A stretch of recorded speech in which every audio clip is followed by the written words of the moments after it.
प्रिय विद्यार्थियों, स्वागत है आपका मैथ्स के गुरुजी यूट्यूब चैनल में। तो गणित कक्षा 6 एक्सरसाइज 5.4 का प्रश्न 9, 10 और 11 आज की वीडियो में हम आपको यहाँ पे बताने जा रहे हैं। ठीक है, तो आइए ध्यान से देखिए। प्रश्न 9 क्या है? नीचे दी हुई प्रत्येक आकृति में घड़ी की सुइयों के बीच के कोण का माप ज्ञात कीजिए। ठीक है, यहाँ पे हमें 3 घड़ी बना के दे रखी है। उन घड़ी की सुइयों के बीच घंटे और मिनट की घड़ी की सुइयों के बीच कितने कोण बन रहे हैं, ये हमें बताने हैं। ठीक है, तो सबसे पहले वाली घड़ी देखिए। मान लेते हैं ए घड़ी है, बी है और ये क्या है, सी है। ठीक है, तो यहाँ पे घड़ी की सुई एक 12 पे है। ठीक है, ये मिनट की सुई है, ये घंटे वाली सुई है, ये मिनट वाली है। थोड़ा छोटी बड़ी बन गई, पर आप समझ लीजिए ये हमें कोण बताना है। ठीक है, ये हमें कोण बताना है। ये आप देख रहे हैं सीधी लाइन है, तो दिखने से पता लग रहा है ये कितना है, 90 डिग्री का कोण है। कितना है? 90 डिग्री। ठीक, आप चांद से भी माप सकते हैं। यहाँ पे देखिए, ये हमने लाइन मिला दी और यहाँ पे देखिए 90 पे। ठीक है, ये 0 हो गए, 90 हो गए, तो पूरा 90 डिग्री का कोण यहाँ पे बन रहा है। ठीक है, और बिना देख के भी आप इसको बता सकते हैं। जैसे दूसरा वाला है, ये हो गया आपका 90 डिग्री का। ठीक है, और जैसे एक सुई 12 पे है, एक 1 पे है, तो जब 12 और 1, 1 और 2 इनके बीच समान गैप होता है, 4 से 5, 5 से 6, यहाँ पे हमने हाथ से बना रखा है तो छोटा बड़ा हो सकता है। ठीक है, तो घड़ी के 12 से 1 मतलब 12 से 1 या 1 से 2, प्रत्येक के बीच का कितना कोण होता है? 30 डिग्री का होता है। प्रत्येक कितना होता है? 30 डिग्री। ये आप याद रख लेना, बजाय अगर आप मापे चांदे से भी मापोगे तो उतना ही आएगा। ठीक है, क्योंकि ये पूरा जो कोण होता है वो 360 डिग्री का होता है। कितना होता है? 360 डिग्री। देखिए 360 डिग्री किसका? इस पूरा कोण, पूरा घूर्णन एक 360 डिग्री का होता है। ठीक है, और कितने खाने होते हैं घड़ी में? 12 खाने। अगर 12 से हम इसको डिवाइड करेंगे तो एक खाने का कोण का माप आ जाएगा। ठीक है, तो यहाँ से 12 3 36। ठीक है, और 3 और 0 कितना हो गया? 30। इसका मतलब एक खाना, जो एक खाना है उसके बीच का कोण कितना होता है? 30 डिग्री का। तो यहाँ 12 और 1 खाना है तो कितना होगा? 30 डिग्री। अगर यहाँ पे एक सुई 12 पे है, एक 2 पे, तो 2 खाने कितने हो जाएंगे? 60 डिग्री। अगर 12 और एक सुई 12 पे, एक 3 पे, ऐसी हो जाएगी सीधा। तो 30 30 60 30 90, जैसे ये हुआ 30 30 60 30 90, 90 डिग्री का। ठीक है, ये भी आप ध्यान रख सकते हो, और चांदे से भी आप माप सकते हैं। ठीक है, यहाँ पे देखिए ये चांदा है, ये हमने यहाँ पे 0 पे कर दिया। ठीक है, और यहाँ पे देखिए 30 पे आ रहा है। ठीक है, ये थोड़ा हाथ से बना रखा है, छोटा बड़ा हो रखा है, तो 30 डिग्री आएगा। और यहाँ पे देखिए अब तीसरा वाला, एक सीधी लाइन है। सीधी लाइन, जब सीधी लाइन होती है तो कितना डिग्री कोण बनता है? 180 डिग्री का। यहाँ पे देखिए जब सीधी लाइन होती है, ये लाइन सीधी है, इस पे कितने डिग्री का कोण है? ये 180 डिग्री। अगर लाइन ऐसी भी हो तो कितने डिग्री का कोण होगा? 180 डिग्री। ठीक है, और अगर आप खाने से भी मापेंगे, एक खाना हमने कितने बताया? 30 डिग्री का। तो कितने खाने में? 1 2 3 4 5 6, 6 खाने, 6 गुणा 30 कितना हो जाएगा? 6 3 18, 180 डिग्री। तो घड़ी के केस में अगर इस टाइप का आए तो आप ये खाने वाली मेथड से भी कर सकते हैं, और चांदे से भी मापेंगे तो वही आएगा। ठीक है, चांदे से भी मापोगे तो 180 डिग्री ही आएगा। तो इस तरह से आपने प्रश्न 9 समझ गए। अब आए प्रश्न 10 पे। प्रश्न 10 क्या है? खोज कीजिए। ठीक है, खोज कीजिए, दी हुई आकृति में चांदा 30 डिग्री दर्शा रहा है। ठीक है, इसी आकृति को आवर्धन शीशे मैग्नीफाइंग ग्लास द्वारा देखिए, क्या यह कोण बड़ा हो जाता है? यह कोण अगर आप मैग्नीफाई शीशे या उससे देखेंगे, कांच से देखेंगे, तो बिल्कुल भी फर्क नहीं होगा। ठीक है, ये कितना का है? 30 डिग्री का।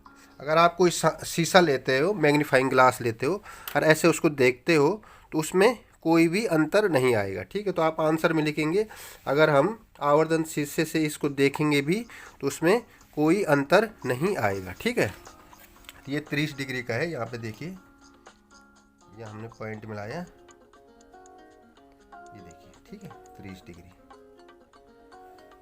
तो इसमें कोई डिफरेंस नहीं, अगर आप कान से देखो ऐसे देखो कोई फर्क नहीं आएगा। बस आपने आंसर में ये लिखना है। ठीक है, अब है प्रश्न 11।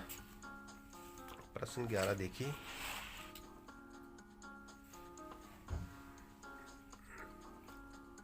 मापिए और प्रत्येक कोण को वर्गीकृत कीजिए। ठीक है, हमने यहाँ पे इन कोणों को मापना है। यहाँ पे एक आकृति दे रखी है हमें, इनको माप के हमने यहाँ पे माप प्रकार कौन सा है, न्यून कोण है, अधिक कोण है या समकोण है। ठीक है, ये लिखना है। तो यहाँ पे दे रखा कोण AOB। ठीक है, ये O बिंदु है, AOB। ए कहाँ है, AOB। सबसे पहले हम ये वाला कोण मापेंगे। ठीक है, ये वाला मापेंगे। तो हम चांदा लेंगे और चांदे से इनको माप के हम यहाँ कोणों के नाम लिखेंगे। ठीक है, तो आप भी चांदा लेना। यहाँ पे हमने हाथ से बना रखा है, छोटा बड़ा हो सकता है, लेकिन जो माप के आएगा वो आपको इन जगह पे लिखना है। ठीक है, तो हम भी लिख लेते हैं। आप भी माप लीजिए। तो ये वाला कोण कितना आ रहा है, देखो यहाँ पे 40 पे आ रहा है, तो ये क्या हो जाएगा, 40 डिग्री। ठीक है, क्या हो जाएगा, 40 डिग्री। तो कोण AOB कितना है, यहाँ पे लिखेंगे शीट पे 40 डिग्री। ठीक है, प्रकार क्या है, न्यून कोण। क्या है, न्यून कोण, क्योंकि ये 90 डिग्री से कम है, तो 90 डिग्री से कम कोण क्या है, न्यून कोण। इसी तरह से AOC। ठीक है, AOC ये पूरा वाला कोण। ठीक है, तो ये पूरा वाला कोण मापेंगे हम, ये वाला, तब ये वाला पूरा। ठीक है, देखिए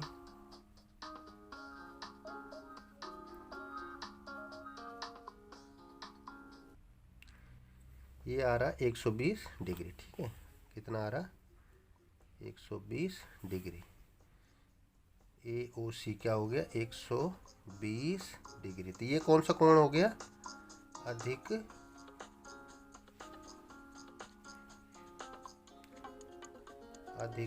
कोण, क्योंकि 90 से बड़ा है और 180 से छोटा है। ठीक है, इसी तरह से अब है BOC। ये बीच वाला। ठीक है, ये वाला, तो ये वाला नापेंगे हम। ठीक है, ये कोण हमने माप दिया है, ये आ रहा 70 डिग्री का। ठीक है, तो 70 डिग्री भी क्या हो गया, BOC कितना, 70 डिग्री। 70 भी क्या हो गया, न्यून कोण। ठीक है, न्यून कोण। अब है DOC। ये वाला। ठीक है, ये वाला कोण मापेंगे हम। इसको हम थोड़ा ऐसे भी घुमा के भी माप सकते हैं। ठीक है,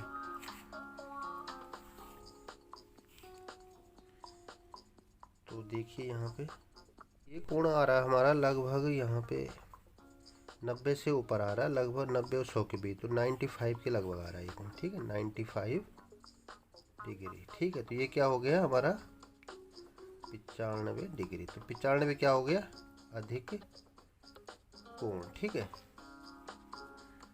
अधिक कोण। इसी तरह से DOA नीचे वाला। ठीक है, ये वाला मापेंगे। इसके लिए भी हमें तो एक बार ऐसा देखिए। ठीक है,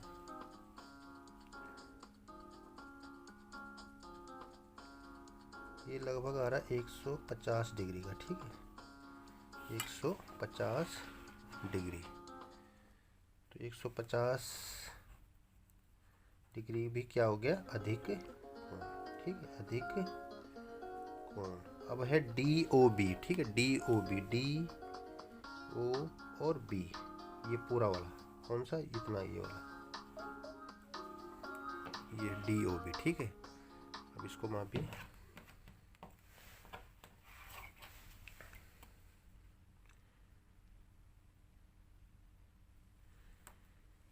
ये कोण आ रहा है हमारा लगभग 160 और 170 के 165 डिग्री, ठीक है। ये आ रहा हमारा 165 डिग्री। ये भी क्या हो गया, अधिक कोण, ठीक है, अधिक कोण। तो यहाँ पे हमने हाथ से बनाए कोण, छोटे बड़े आ सकते हैं, आपकी बुक में जैसे होंगे आपको मापना है, और वो जो माप आपकी होगी वही माप आपने यहाँ पे भरनी है, ठीक है। तो 40 डिग्री हो गया न्यून कोण, 120 ये ये ज़्यादातर न्यून कोण और अधिक कोण ही आ रहे हैं इसमें, ठीक है। तो हो सके ये वाला जो 70 वाला है, ये 95 वाला है, वो आपके उस पर समकोण दिखा रहा होगा, ठीक, क्योंकि हाथ से बनाया हुआ है तो छोटा बड़ा हो गया है। तो मापने आपने इसी तरह से, ठीक है। यहाँ पे ये सेंटर पॉइंट हो गया इसका, ठीक है। जैसे ये वाला कोण मापना है तो चांदी को यहाँ पे रखिए, चांदी की ये वाली जो मिडिल वो वाली है, ये वाली, ठीक है, इसका ध्यान रखना। यहाँ पे एक लाइन होनी चाहिए थी नीचे, वो है नहीं पे, इसको इसी को लाइन मान के, ठीक है, ऐसे रखिए ये वाला। तो इसी तरह से आपके सारे कोण मापने, ठीक है। तो ये प्रश्नावली कंप्लीट, और मिलते हैं अगली प्रश्नावली के लिए। तब तक के लिए आप इनको रिवीजन कीजिए, और मिलते हैं दूसरी वीडियो।